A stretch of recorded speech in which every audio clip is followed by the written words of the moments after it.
Yoi mamen, oke mantap. Kembali lagi di channel Info World War. Angkatan Laut Amerika Serikat melakukan pengisian bahan bakar udara pertama kalinya dengan drone atau kapal tanker tak berawak buatan Boeing. Washington dilansir dari defensenews.com. Angkatan Laut Amerika Serikat melakukan pengisian bahan bakar udara untuk pertama kalinya antara pesawat berawak dan kapal tanker tak berawak pada 4 Juni. Dengan kendaraan uji MQ-25 Stingray milik Boeing melakukan misi tangki udara pertama dengan FA-18E Angkatan Laut F Super Hornet.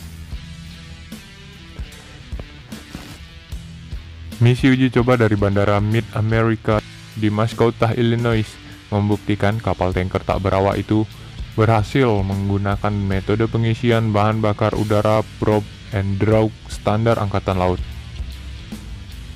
Setelah diterjunkan, MQ-25 akan beroperasi dari kapal induk, mengisi bahan bakar sayap udara dengan beroperasi di laut dan membebaskan armada Super Hornet dari misi tanking, yang menurut Angkatan Laut kadang-kadang dapat mencakup lebih dari sepertiga penerbangan Super Hornet, memakan waktu selama operasi sayap udara pengangkut. Penerbangan ini meletakkan dasar untuk integrasi ke dalam lingkungan kapal induk, memungkinkan kemampuan yang lebih besar terhadap konsep kerjasama tanpa awak. Laksamana Buddha Brian Corey, pejabat eksekutif program untuk penerbangan tak berawak dan senjata serang, mengatakan MQ-25 akan sangat meningkatkan jangkauan daya tahan pesawat udara di kapal induk masa depan, melengkapi kapal induk kami dengan aset tambahan jauh di masa depan. Selama pengujian, Super Hornet Angkatan Laut mendekati kendaraan uji MQ-25T1 milik Boeing, datang dalam jarak 20 kaki dari pesawat tak berawak untuk melakukan beberapa pengukuran dan mengamati beberapa fitur dari kapal tanker tak berawak. Direktur program MQ-25 Boeing, Dave Bujold, mengatakan kepada wartawan, mereka ingin melihat seberapa stabil tanker itu di dekat pesawat mereka, katanya. Mereka ingin mengamati secara resmi menggunakan mata terlatih mereka perilaku pengisian bahan bakar udara dan keranjang. Sangat penting untuk melihat stabilitas dan memiliki keyakinan bahwa ketika mereka mendekatinya, itu tidak akan mengganggu mereka. Dua penerbangan F-18 Super Hornet dari Skuadron Uji dan Evaluasi Udara 23 melakukan kontak radio dengan operator MQ-25 yang mengendalikan kendaraan udara tak berawak dari stasiun kontrol darat setelah operator mengeluarkan selang dan drogue dari UAV.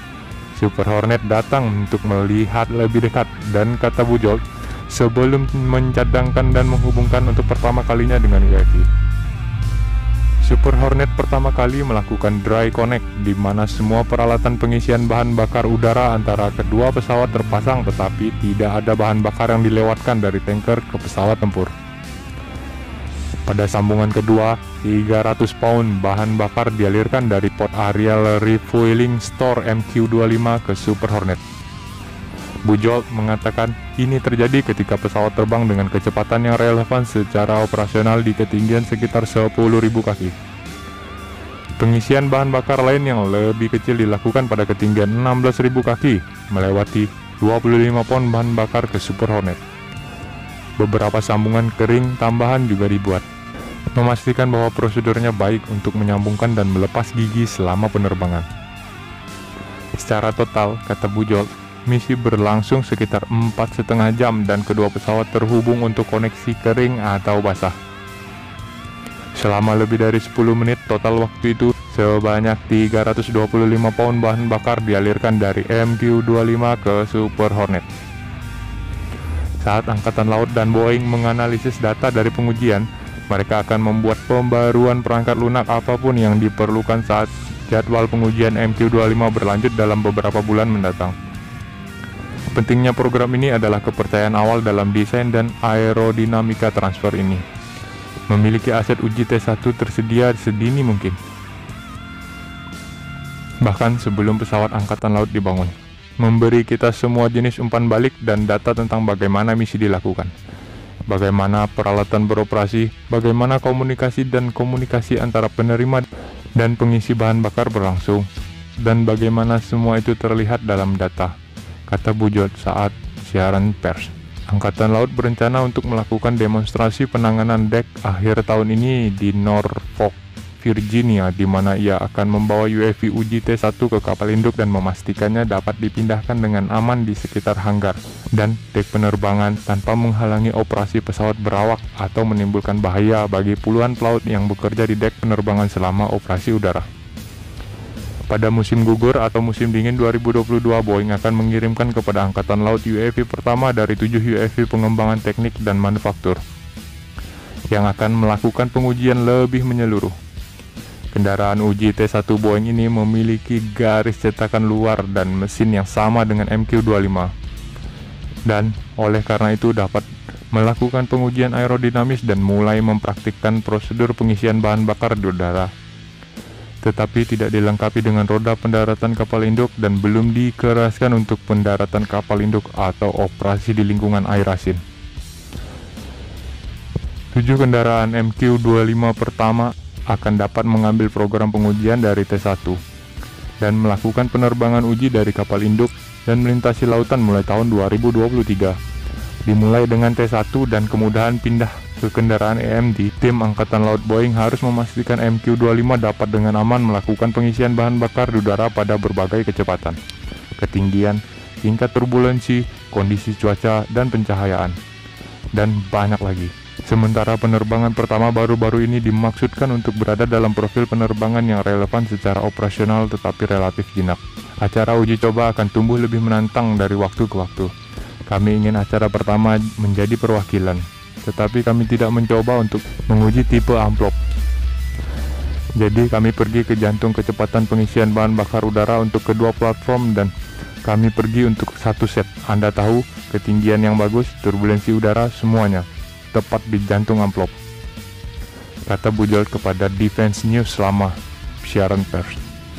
Apa yang akan kami lakukan seiring berjalannya waktu dengan program ini, kami akan terus memperluas pengetahuan kami tentang pengisian bahan bakar. Sungguh apa yang dibutuhkan pilot armada operasional untuk misi sebagai penerima. Benar-benar masalah besar pada hari Jumat adalah membangun kepercayaan dan keyakinan ini dan pemahaman tentang bagaimana hal itu akan terjadi. Tapi langkah selanjutnya adalah mencapai titik di mana kami adalah mitra terpercaya dalam misi tempur, lanjut Bolt. Mengatakan bahwa itu berarti mampu menangani profil penerbangan apapun yang dibutuhkan pesawat penerima untuk terbang dan memastikan MQ-25 dapat beroperasi dengan pesawat lain di sayap udara kapal induk juga, termasuk E-2D Advanced Hawkeye. Kapten Chad Reed, manajer program penerbangan kapal induk tak berawak Angkatan Laut, mengatakan selama panggilan bahwa secara paralel pekerjaan sedang berlangsung untuk mengintegrasikan MQ-25 dengan stasiun kontrol darat yang dibangun Lockheed Martin yang baru. Sejak Boeing dipilih untuk membangun Stingray pada tahun 2018, Angkatan Laut harus mengubah rencananya untuk stasiun kontrol, kata Reed, agar sejalan dengan rencana Angkatan Laut yang berkembang untuk membangun sistem berawak dan tak berawak bersama-sama dalam jaringan yang aman dan kuat, yang sekarang disebut komando dan kontrol seluruh domain bersama Jet C2. Dalam kombinasi tes pengisian bahan bakar udara, pekerjaan kompatibilitas kapal induk, dan integrasi stasiun darat akan membuat Angkatan Laut lebih dekat dengan visinya untuk kerjasama berawak tak berawak sebagai cara untuk melampaui musuh dalam operasi masa depan. Sebagai pesawat tak berawak berbasis di kapal induk pertama, Stingray sangat penting bagi kerangka kampanye tak berawak Angkatan Laut. Strategi untuk menjadikan sistem tak berawak sebagai bagian terpercaya dan integral dari perang. Sistem tak berawak bersama pasukan kombatan tradisional, kami memberikan kemampuan dan kapasitas tambahan untuk memberi pejuang kami keuntungan yang dibutuhkan untuk melawan, menang, dan mencegah agresor potensial, kata Red selama panggilan media. MQ-25 adalah langkah pertama menuju masa depan di mana armada berbasis kapal induk ditambah dengan sistem tak berawak. Dengan membangun dasar-dasar, mengintegrasikan dan mengoperasikan Stingray secara aman di dalam dan di sekitar kapal induk.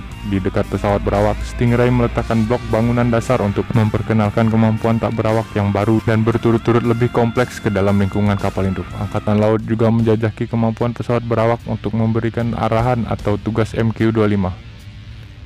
melalui jaringan komunikasi lokal sebagai pengganti operator kendaraan udara yang memberikan tugas itu dari stasiun kontrol darat berbasis kapal induk atau pantai. Kemampuan tim berawak tak berawak merupakan komponen penting dari visi strategis Angkatan Laut, meningkatkan fleksibilitas operasional, meningkatkan daya mematikan dan memungkinkan Angkatan Laut untuk memperluas jangkauan awak pesawat melalui integrasi dan interaksi tanpa batas antara sistem berawak dan tak berawak. Tes bersejarah hari Jumat selangkah lebih dekat untuk menyediakan kemampuan penting MQ-25 untuk membangun fondasi itu untuk mengintegrasikan platform berawak dan tak berawak untuk memberi pasukan kami keunggulan kompetitif untuk tetap di depan ancaman yang berkembang di abad ke-21. Tes 4 Juni dilakukan setelah 25 penerbangan uji kendaraan uji T1 sejak 2019. Pengujian ini sedang dilakukan dengan kendaraan milik Boeing. Angkatan Laut memberikan kontrak kepada Boeing pada tahun 2018 untuk 4 pesawat uji, ditambah modifikasi kontrak pada tahun 2020 untuk 3 lagi, yang ditetapkan untuk pengiriman pada tahun 2024. Program MQ-25 Stingray diharapkan mencapai kemampuan operasional awal pada tahun 2025, kata Angkatan Laut selama panggilan pers.